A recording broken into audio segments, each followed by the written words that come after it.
बिस्मिल्लाहिर्रहमानिर्रहीम। अस्सलाम वालेकुम। उम्मीद है सब प्यारे व्यूवर्स खैरियत से होंगे। ये है ताज किचन और मैं हूँ उज़्मा साजिद। आज मैं बनाने जा रही हूँ पिज़्ज़ा चीज़। बाज़ार से सस्ती और केमिकल से पाक 1 लीटर दूध लिया है और इसको बिल्कुल नीम गर्म कर लिया है, इतना कि आपकी उंगली जो है बर्दाश्त कर सके। दूध नीम गर्म करके चूल्हा बंद कर देना है। फिर बिना चूल्हे के बिना आग के ही हम सारा प्रोसेस करेंगे। इसमें मैंने 8 टेबल स्पून सिरके के डाले हैं। आप लीमू भी डाल सकते हैं, लेकिन सिरका बेस्ट है। इसको फिर आहिस्ता आहिस्ता इस तरह से चम्मच चलाएं, क्योंकि हमें ब्लॉक्स में सारी एक जगह पर इकट्ठी चाहिए। अगर वो फैली हुई होगी, जैसे दूध फट जाता है हमारा और पीसेस बिल्कुल बिखर जाते हैं, छोटे छोटे हो जाते हैं, तो वो फिर हमारे काम की नहीं होगी, क्योंकि फिर वो कंबाइन नहीं होती। इस तरह से ये ब्लॉक्स बनेंगे तो ये हमारे काम की होगी, इसी से चीज़ बनेगी। और इसमें मैं अभी 2 से 3 चम्मच सिरके की और डाल रही हूँ। चम्मच जो है वो बिल्कुल स्लो स्लो आराम से चलाना है, जैसे कि मैं चला रही हूँ। सिरका ज़्यादा डालेंगे तो वो जल्दी बन जाएगी, कम डालेंगे तो भी बन जाएगी, लेकिन वो थोड़ा टाइम लेगी। ये इस तरह से देखें, मैं जितनी स्लो चम्मच चला रही हूँ इतना ही स्लो आपका चम्मच होना चाहिए। इसको थोड़ा टाइम भी लग सकता है और जल्दी भी बन सकती है। वीडियो को मैंने बहुत कम स्किप किया है ताकि आप देख सकें पूरे का पूरा प्रोसेस। ये देखें, ये बिल्कुल स्लो स्लो चम्मच चला रही हूँ और ये बननी शुरू हो गई है मेरी चीज़। अच्छा, यही चीज़ जो है बाज़ार से बहुत महंगी मिलती है, इतनी सी चीज़ ही, और वो प्रोसेस्ड होती है, वो हेल्थ के लिए इतनी अच्छी नहीं होती। ये घर की आप अगर बनाएं तो ये बहुत हेल्थ के लिए भी अच्छी है और इसका रिज़ल्ट जो है वो बाज़ार वाली से ज़्यादा अच्छा। ये देखें, बिल्कुल मैं स्लो स्लो चम्मच चला रही हूँ और ये मेरे ब्लॉक्स बनना शुरू हो चुके हैं। ये आपको नज़र आ रहे होंगे। ये इस तरह से ब्लॉक्स बनेंगे और फिर चीज़ बन जाएगी और फिर वो पानी जो दूध जो है पानी वो बिल्कुल छोड़ देगा, ट्रांसपेरेंट हो जाएगा। ये जब ट्रांसपेरेंट होगा तो आपको नज़र आ जाएगा। ये भैंस का दूध है, भैंस के दूध की चीज़ थोड़ी ज़्यादा बनती है और गाय के दूध की चीज़ जो है वो थोड़ी कम बनती है।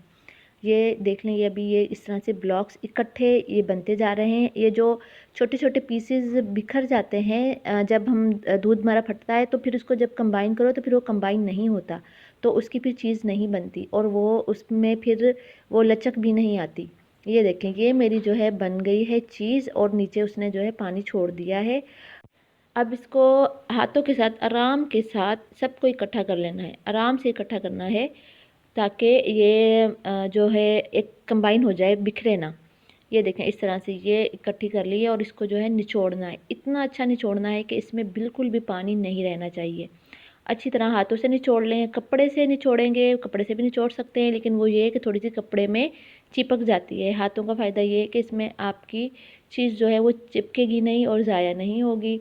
ये देखें, इस तरह से दबा दबा के जो इसका सारा पानी निकाल लेना है और ये बिल्कुल जो है कंबाइन हो जाएगी। ये इतनी सी ये हमारी चीज़ बनी है इसके साथ, 1 किलो दूध के साथ। अब पानी ले लेना है, उतना ही नीम गर्म होना चाहिए जितना कि हमने दूध रखा था। इसमें जो अब मैं डाल रही हूँ 5 से 6 चम्मच नमक के, लाहौरी नमक के यूज़ कीजिएगा। ये इतना ही गर्म करना है जितना कि हमने दूध गर्म किया था। बिल्कुल नीम गर्म सा पानी गर्म करना है कि इसमें आप 2 से 3 मिनट इजीली अपनी उंगली डाल सकें और आपको ज़्यादा गर्म जो नहीं ना लगे। अब इसमें जो चीज़ है वो डाल दी है और इसको हल्का हल्का पानी के साथ इसमें इसके ऊपर डाल रही हूँ और बिल्कुल अच्छे से डिप कर लेना है। ये इसलिए कर रही हूँ कि इसमें जो खटास सिरके की चीज़ के अंदर चली गई है, वो नमक वाले पानी से सारी की सारी इसकी खटास निकल जाएगी और आपकी चीज़ जो है वो खट्टी नहीं रहेगी। तो इसको जो है 1 से 2 बार इस तरह पानी में डाल के अच्छे से इसको प्रेस कर करके इसका सारा पानी निचोड़ लेना है अंदर से। ये देखें, इस तरह से करके अच्छे से निचोड़ लें। बिल्कुल इसके अंदर पानी नहीं रहना चाहिए। अगर पानी रहा तो फिर वो पिज़्ज़े के ऊपर जो है डिस्टर्ब करता है पानी, वो फिर पिज़्ज़े के ऊपर आ जाता है। इसको बिल्कुल आपने अच्छी तरह से हैंड्स के साथ प्रेस करना है ताकि इसमें बिल्कुल भी पानी का एक ड्रॉप भी ना रहे। ये हमारी चीज़ बन चुकी है। इतनी सी चीज़ बनी है 1 किलो दूध की। ये कम से कम 2 से 3 पिज़्ज़े तो आराम से बन ही जाएंगे। अब इसको 2 से 3 घंटे के लिए ऊपर फ्रीज़ कर देना है।